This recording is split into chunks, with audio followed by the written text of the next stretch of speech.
Welcome back to Deck Building. I am your host, Demo, and for whatever reason, I keep getting fooled by mono blue commanders. Now, what do I mean by this? What I mean is I noticed, this has happened to me a few times, where a mono blue commander has been spoiled, and I got super excited about it, and it turned out that it was just a way harder build around than I had originally expected. Funny enough, mono blue is probably my least favorite mono color. I'm not a big blue Magic player at all, but there just seems to be so many really interesting mono blue commanders out there. I have 2 mono blue decks currently, and I could easily build more. Watcher in the Water is another one that just came out that I think is a super interesting build around. I would love to build that deck. I don't really want more than 2 mono blue decks though. However, what do I mean by being fooled? Well, way back in the beginnings of my channel, Caldheim was the first set to be spoiled after I started my channel, and I saw Inga Rune Eyes, and I just thought it was such a unique, interesting commander. 3 in a blue human wizard, 3/3, enters the battlefield, you scry 3, and when it dies, draw 3 cards if 3 or more creatures died this turn. And I just thought that was so unique and interesting, where you're in a sort of a dies scenario in mono blue, maybe an aristocrats theme, maybe you want to be board wiping. It's a whole lot of things that you normally wouldn't see in those colors, and that's what made me really excited about this commander. And maybe my video's still up where I'm talking about this when it first got spoiled. I was really excited about Inga because I thought it would make for a really interesting build around, and I just couldn't make it work. I tried. I really tried to make an interesting and unique Inga Rune Eyes deck. It's just super difficult. Again, I ended up talking about it on my Underwhelming Commander series as well, where the whole dies part of drawing 3 cards is really not super worth it. Even just I cast my commander for 4 mana and I can manage to get that dies trigger. You're paying 4 mana to draw 3 cards, which is not super great, right? That's a Harmonize, which is a card that I pretty much never play in the commander format. Your commander then is dead. It's got to go back to the command zone. There's not really a lot of ways to get it back out of the graveyard in mono blue, so it makes it difficult to do this again. And for that reason, at the end of the day, you mostly just have the scry 3 part to build around, which of course isn't super fantastic. It's a really tough one, unfortunately, right? When I first saw it, I got super excited about it.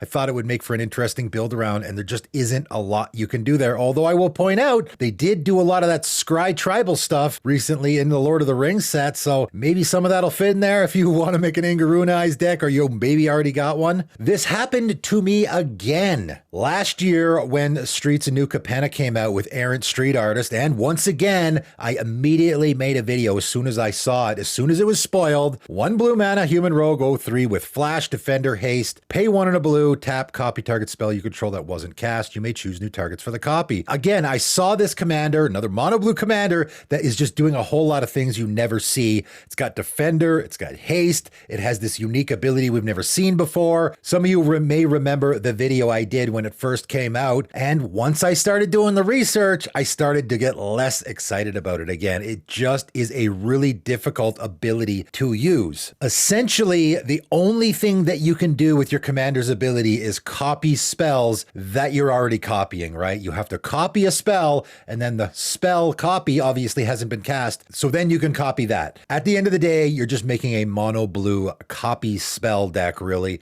which isn't super exciting, although I will point out the one exception to this is Eternal Dominion, which has, of course, the very unique epic ability, which we saw back in Saviors of Kamigawa, only appears on 1 cycle of cards in each color, and this is the mono blue version. It's a really expensive spell, obviously. 7 blue, 10 mana. Search target opponent's library for an artifact, creature, enchantment, or land card. Put that card onto the battlefield under your control. And the epic ability, what it does is for the rest of the game, you can't play spells. That's not super great, but at the beginning of each upkeep, you just put a copy of this onto the stack so it works with your errant. So anyone out there who has an errant, you can have your Eternal Dominion go onto the stack, and this can be a win con in the deck, I think. It's pretty darn good. When the copy goes onto the stack at your upkeep, you just pay 2, copy it with your commander, and you get another copy of it, so you get to do it again. That seems pretty darn good as a win con in that deck, and it is the only thing I could come up with. Again, a lot of people were speculating about cards like Isochron Scepter and stuff like that. That doesn't work because it actually does cast it. So it's so limited in what you're doing. Even though I thought Errant was such an interesting commander, there's just not a lot that you can work with there. And so I was kind of bummed out there as well. And again, this has happened to me a third time with Bill Ferny, Bree Swindler. And you guys might remember when this got spoiled. I got super excited about it. And third time's the charm, I did the exact same thing where I made a video about this commander because I was super excited about it because it was just such a unique, interesting mono blue commander. 1 in a blue, human rogue 2/1. When Bill Ferny, Bree Swindler becomes blocked, choose one, create a treasure token. That's not bad. Or target opponent gains control of target horse you control. If they do, remove Bill Ferny from combat and create 3 treasure tokens. So the flavor here is fantastic. A lot of these Lord of the Rings commanders do really have fantastic flavor, but like a lot of them, even though the flavor's great, as a build around, not super fantastic. And this is another one that I got super excited about. And there is a lot of neat things you can do here. Unfortunately, the part that really holds you back is that your commander does literal nothing unless it gets blocked, right? You have to have your commander attack and then become blocked in order for it to do anything at all. Now, if you can do that regularly, and of course you can with cards like Nemesis Mask or maybe Grappling Hook, that will force blocks. There are other ways to do it as well. You can start horse swapping, right? Of course, you can just create the treasure token, but then it's likely your commander will die in combat. You really need to use that last ability, which means you also need the horse that you can be swapping with your opponent. Of course, changelings work as well. And as a lot of people have pointed out, if you can get a homeward path in play,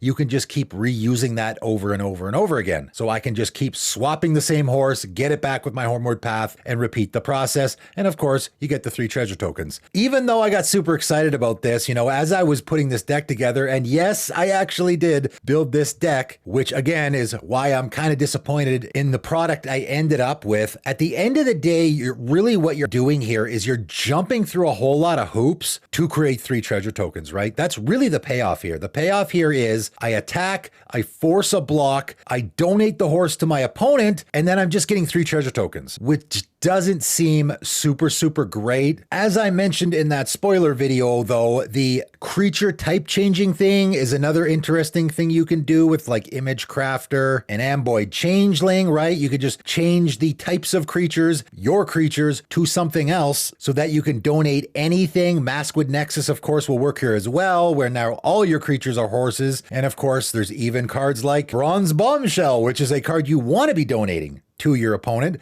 So there's another neat thing you can do in the deck. You can also do, because I am forcing blocks, I went with my I want creatures to be blocked idea, right? Another idea that I have revisited a few times. Cards like Saprazan Air and Tellurian Entrancer, those are creatures that I want to be blocked. I want to force my opponents to block them so that I can get that ability, right? With Saprazan Air, I get to draw 3 cards. That's pretty darn good. And with Tellurian Entrancer, when it becomes blocked by a creature, gain control of that creature at the end of combat. And if you have a Nemesis Mask on it, it is now going to be blocked by your opponent's entire team, and you will gain control of them at the end of combat. Not too shabby. Also, because we're doing the creature type changing thing anyway, there are other cards that will fit with the creature type changing theme. Like I put Spawning Kraken in here. Whenever a Kraken, Leviathan, Octopus, or Serpent you control deals combat damage to a player, create a 9/9 blue Kraken creature token. So now we can just change any of our creatures into one of those, and when it connects, we'll get a 9/9 Kraken. That seems pretty good. Quietus Spike and Dowsing Dagger, also great equipments here because they're sort of encouraging our opponents to block us, right? I mean, you want to block us, that's fine. If you don't want to block us, that works as well. I did also throw some combat tricks in this deck as well, since we are kind of doing that, right? Telekinesis is a really interesting card I found. Blue and a blue instant. Tap target creature.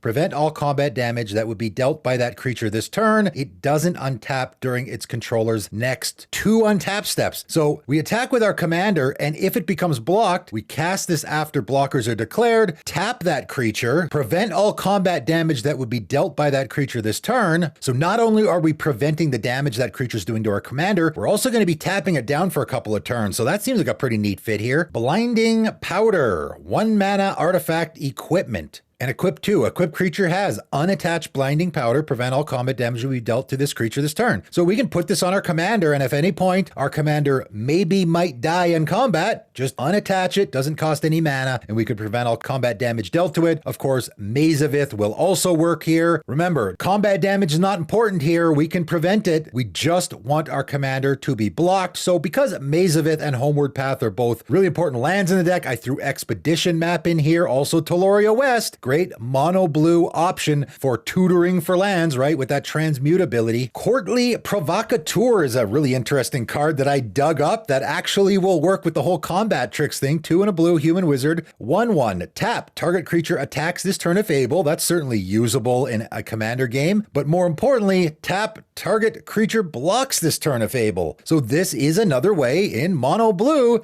to force a block if you need to. We attack with our commander, we pick the creature that we want to block our commander. Probably doesn't really matter which one it is, but that creature now has to block. And of course, our commander being the only creature that's attacking, they have to block it. So it just ensures that we're getting that block. We are also making lots of treasure tokens. So I threw Sage of Latnam in here. I know everybody loves treasure tokens, but it's kind of nice to have another option to use them. And of course, Sage of Latnam can sacrifice an artifact to draw a card. So if we got a bunch of treasures lying around, we can sacrifice them to draw cards. It's a really interesting commander for sure. It is super, super tough. I like the deck I put together here. It's just a lot more difficult than I originally expected. There's a lot of hoops you have to jump through. And at the end of the day, like I said, you're mostly just getting a few treasure tokens, which isn't a huge payoff. I probably would have liked to see maybe a draw card on there as well, right? Because you are having to jump through a lot of hoops where I have to have my commander blocked. I have to have it survive combat. I probably want to be donating a horse as well. It's a lot of work. There's a lot of things going on here. I think I did put a really neat deck together though. Again, I have the combat tricks going on. I have the changeling creature type changing thing. I have the other creatures that really want to be blocked as well. So a pretty neat deck if you're interested at all, right? If you're one of those people that got excited about Bill Ferny and wanted to put a deck together, I do have the deck list in the description below. Have I been fooled again? I don't know, maybe. Only time will tell. That is it for today though, and thanks for tuning in.